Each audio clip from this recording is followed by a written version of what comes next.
L'Chaim, Chag Sameach, 28 Sivan 1941, le jour que le Rabbi est arrivé aux États-Unis, le jour où le Rabbi a été sauvé de l'Europe dans laquelle il y avait les nazis qui tuaient tous les juifs, le jour qu'à partir de ce jour, ça a commencé la diffusion du judaïsme de manière exceptionnelle, pas seulement dans les États-Unis, mais dans le monde entier. C'est le 28 Sivan 1941, le jour que le Rabbi est arrivé aux États-Unis, un très grand jour. Ce jour-là, on doit se réjouir pour le sauvetage du Rabbi, pour la diffusion du judaïsme qui a commencé à partir de ce jour-là et qui a commencé, comme le Rabbi souligne, dans Chatzi Kandora Tarton, dans la partie inférieure du globe. C'est-à-dire qu'on prend le globe, on met Eretz Israël, la Terre Sainte tout en haut, et bien les États-Unis sont en dessous, sont en bas. Et dans la Chassidut, c'est expliqué que le don de la Torah n'était pas au même niveau dans la partie inférieure du globe. Et quand on va dans la partie inférieure du globe, qui est un Tarton, qui est un niveau très inférieur, et de là-bas on diffuse la Torah et les mitzvot, eh bien, ça élève tout le globe, le monde entier. Eh bien, dans notre vie aussi, de manière générale, il y a aussi cette notion-là d'élever le bas dans les endroits dans lesquels ça ne brille pas toujours. On raconte qu'une fois, il y a un jeune homme qui se rapprochait du judaïsme, est venu chez le Rabbi et a dit « Rabbi, c'est trop difficile. À chaque fois, j'essaye, mais il y a des difficultés et encore des difficultés. C'est pas possible comme ça. » Le Rabbi lui a dit « La raison pourquoi tu penses que c'est pas possible, c'est parce qu'on est des êtres humains, on n'est pas des anges. Et c'est normal. Un être humain, il y a des épreuves et c'est pas toujours facile. » Le jeune homme n'a pas compris tout de suite ce que le Rabbi lui a dit. Alors le Rabbi lui a demandé « Dis-moi, tu es fan de quoi ?»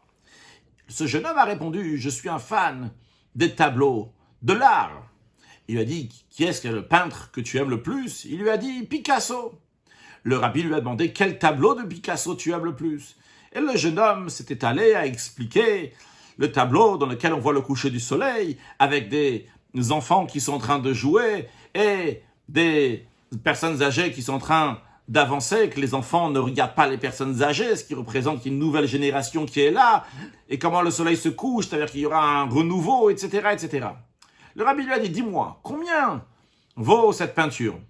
Le jeune homme a répondu que dernièrement, cette peinture a été vendue à 8 millions de dollars. Le Rabbi lui a dit, dis-moi, imagine-toi qu'au moment où Picasso est en train de faire cette peinture, il y a quelqu'un qui prend la photo du coucher du soleil avec tous les détails que tu as dit. Combien va valoir cette photo? Le jeune homme a dit, ça se vend avec une carte postale, dans une carte postale, 25 centimes, 25 cents. Le Rabbi lui a dit, dis-moi, qu'est-ce qui est plus précis? La photo de Picasso, la peinture de Picasso, ou bien la photo qu'une simple personne a prise avec une machine qui prend des photos? Le jeune homme a dit, bien sûr, la photo avec l'appareil photo est plus précis. Le Rabbi lui a dit, dans ces cas-là, pourquoi l'image de Picasso, la peinture de Picasso va coûter plus cher, et beaucoup plus cher, sans aucune commune mesure, avec les 25 cents? Le jeune homme ne savait pas quoi répondre. Le Rabbi lui a dit, la raison elle est parce que le fait qu'un appareil photo, il prend une photo qui est précise, c'est normal. Il n'y a rien de spécial dans ça. Il n'y a pas d'effort. Il n'y a pas une âme qui a été donnée dans ça. Mais quand il y a un être humain qui fournit des efforts et qui fait quelque chose, là, ça a une valeur. Ça, c'est une valeur exceptionnelle. Alors, qu'est-ce que ça veut dire pour nous? Dans la vie de tous les jours, des fois, on réalise, on est conscient qu'on est bas, on peut être grossier. On a affaire avec le corps, avec l'âme animale, avec des choses matérielles. Et on se dit, moi, servir Dieu? La réponse, elle est oui. Moi, servir Dieu. Et pas seulement moi, servir Dieu, mais Dieu, pour concrétiser son plan, de dire à Betartonim, de la demeure ici-bas, il a besoin, entre guillemets, de nous. Pour que nous, on fasse cette demeure ici-bas.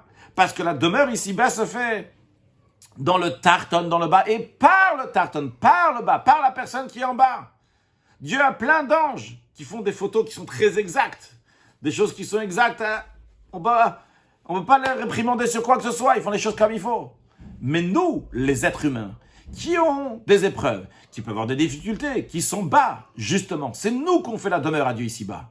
Quand ça arrive le 28e jour du mois de Sivan, le jour qui donne la force dans toute la notion du mois de Sivan, le jour dans lequel on nous dit que le Rabbi est arrivé aux États-Unis, et la force du Sivan, c'est quoi? C'est le don de la Torah. Eh bien, on a la force d'amener le don de la Torah, même aux États-Unis, même dans un endroit qui est très très bas. Les États-Unis, en 1941, c'était pas un endroit comme qu'on connaît aujourd'hui. En 1941, pour faire Shabbat, c'était extrêmement difficile aux États-Unis. Pour manger kasher, ce n'était pas évident. Et pour donner une éducation juive, comme il se doit aux enfants, c'était un rêve. Mais aujourd'hui, 80 ans plus tard, après que le rabbi a relevé le défi, il est parti dans le bas, il est parti dans la partie inférieure du globe. Et là-bas, il a dit, de là-bas, on va diffuser dans le monde entier, on va montrer l'exemple au monde entier, comment on va être audacieux et comment on va faire les choses avec grandiosement, dans Torah et Mitzvot. Eh bien, le rabbi a réussi. Eh bien, nous aussi, chacun là où on est, ne pas s'impressionner du monde qui est autour de nous, mais réussir à changer ce bas. Comment on réussit à changer ce bas? Alors, à mon humble opinion, je pense qu'il y a deux choses très importantes que le rabbi a insisté. La première des choses, c'est Geon Yaakov, la fierté d'être juif. Ne pas avoir honte d'être juif. Ne pas être juif seulement chez soi et un être humain, entre guillemets, dehors. Mais être juif, je suis juif partout où je suis. Et je suis fier que je suis juif. Et je suis fier que je mange kasher et je mange un sandwich kasher dans un restaurant kasher. Et je suis fier de ce que je suis. Je suis conscient qu'un juif se marie avec une juive. J'ai pas honte de ça. C'est quelque chose qui est tout à fait normal. Je suis fier de mon identité. Le rabbi a insisté énormément de relever l'identité du peuple juif. Kiti Israël Rosh Bnei Israël. Le rôle de Moshe Rabbeinu, le rabbi de chaque génération, c'est d'élever l'identité du peuple juif, la tête du peuple juif. Je suis juif et je suis fier d'être ce que je suis. Et j'ai mes lois et je suis fier de les faire. Et je n'ai pas honte de les faire. Ça, c'est un point. Le Geon Yaakov, la fierté. Ne pas avoir honte. Mais un deuxième point, le rabbi insistait sur l'action. Faire, mets les tefilines. Je comprends pas. Mets une pièce à l'Akdaka. J'ai envie, j'ai pas envie. Allume les bougies de Shabbat. Ah, ça me convient pas. Fais, agis, passe à l'action. Et avec ces deux choses-là, peut-être je me trompe, en tous les cas, comme ça, c'est mon sentiment qu'avec ces deux choses-là, cette fierté, éveiller cette fierté du peuple juif. Et deuxièmement, passer à l'action. C'est par cela que le rabbi a relevé le défi aux États-Unis et dans le monde entier. Je suis fier de mon Shabbat, je suis fier de ce que je fais. Le rabbi a fait des parades, des défilés. Qu'est-ce qu'il y avait? Des panneaux, ça n'a pas l'air logique. Panneaux pour traverser des rues, écrire « Je fais Shabbat, je mange kasher ». C'est la fierté. Et après, passer à l'action. Le rabbi met les tefilines, garde la pureté familiale, met une maison à l'action. Ces deux choses-là, c'est par cela qu'on se retourne, on retourne totalement, on prend le tarton le plus bas et on l'élève à Kadosh Baruch Hu aussi. Et par cela, on concrétise la dira betartonim, la demeure à Dieu ici-bas, et Koach Sivan nous donne la force pour changer ce monde matériel qui devient un monde de divinité très prochainement avec la venue de Mashiach, Now, le Chaim, le Chaim.